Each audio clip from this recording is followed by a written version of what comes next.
बिस्मिल्लाहिर्रहमानिर्रहीम। अस्सलामुअलैकुम। मेरा नाम हसन नवाज़ है और इस वक्त मैं NARC इस्लामाबाद में मौजूद हूँ, जहाँ पे डॉक्टर ग़ुलाम जनानी साहब की सुपरविजन में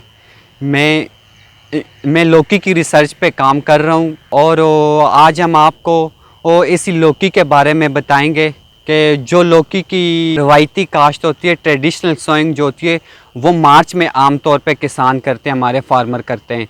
और हमने जो इसकी सोइंग की है वो जनवरी से हमने सोइंग की है, और हमने चेक किए कि अगर फार्मर जो हमारे मार्च में इसकी काश्त करते हैं और आगे वही चीज़ मार्केट तक पहुंचते पहुंचते काफ़ी उनको नुकसान हो जाता है, तो हमने इसकी फिर जनवरी से सोइंग किए और देखे, और हमारे पास इसकी ये अच्छी और शानदार हमारे पास फल आया है। हमारे पास एक अच्छा कामयाब हमारा तजर्बा रहा है। अब मैं आपको बताऊंगा कि हमने लौकी को जनवरी में किस तरह काश्त किया है। सबसे पहले तो हमने इसमें दो मेन फैक्टर रखे थे। एक फैक्टर हमने मिनी टनल वाला रखा था, क्योंकि जो जनवरी में होते सर्दी ज़्यादा होती है, फ्रॉस्ट की वजह से जो पौधे अगर जर्मिनेट भी हो गए तो वो ख़राब हो जाते हैं। तो हमने मिनी टनल वाला एक फैक्टर रखा है, और एक फैक्टर जो हमने सीड की सोइंग की थी वो ट्रेस में की थी। तो जो मिनी टनल में हमने सोइंग की थी वो डायरेक्ट सोइंग करके और हमने ऊपर प्लास्टिक से इसको डांप दिया था। और जो हमने ट्रेस में सीड की सोइंग की थी वो हमने अपनी पहली सोइंग की थी वो मुख्तलिफ डेट्स में की थी। हमने जो हमारी पहली सोइंग थी वो हमने 1 जनवरी को और हमने वो सीड सो किए थे। जो हमारी दूसरी थी, और इसी तरह हमने मिनी टनल में भी और ट्रेस में भी ये दोनों सेम डेट्स में हमने सोइंग किए।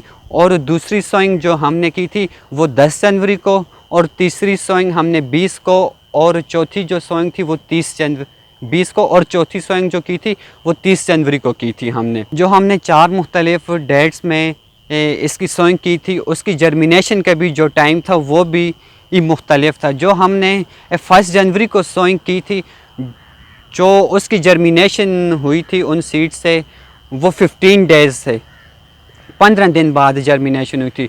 जो हमने 10 जनवरी को लगाए थे उसमें बस तकरीबन 12 दिन में उनकी जर्मिनेशन हो गई थी। और जो हमने 20 जनवरी को लगाए थे 9 दिन, और जो हमने 30 जनवरी को लगाए थे उनमें 6 या 7 दिनों में जर्मिनेशन हो गई। जो हमने मिनी टनल में डायरेक्ट सोइंग की थी और जो ट्रेस में हमने लगाए थे, इन दोनों की जो जर्मिनेशन का टाइम था तकरीबन सेम था। जो हमने मिनी टनल में डायरेक्ट सोइंग की थी और जो हमने ट्रेस में वो सोइंग की थी, वो जो ट्रेस वाले पौधे थे वो हमने 1 मार्च को ओपन फील्ड में शिफ्ट कर दिए थे, और जो मिनी टनल थी उसके ऊपर से कवर भी हमने हटा दिया था। जो हमने ट्रेस में सीड सोइंग किए थे और जो हमने मिनी टनल में डायरेक्ट सोइंग की थी, 1 मार्च को हमने मिनी टनल के ऊपर से कवर भी हटा दिया था, और जो ट्रेस में सोइंग की थी वो वाले पौधे हमने 1 मार्च को ओपन फील्ड में ट्रांसप्लांट कर दिए थे। ट्रांसप्लांट करने के फ़ौरन बाद दी फील्ड में जो आपको सबसे परेशानी का सामना करना पड़ता है कि वो आपके पौधों पे इंसेक्ट का अटैक हो जाता है, कीड़े मकोड़ों का, मुख्तलिफ़ कीड़े मकोड़ों का अटैक हो जाता है।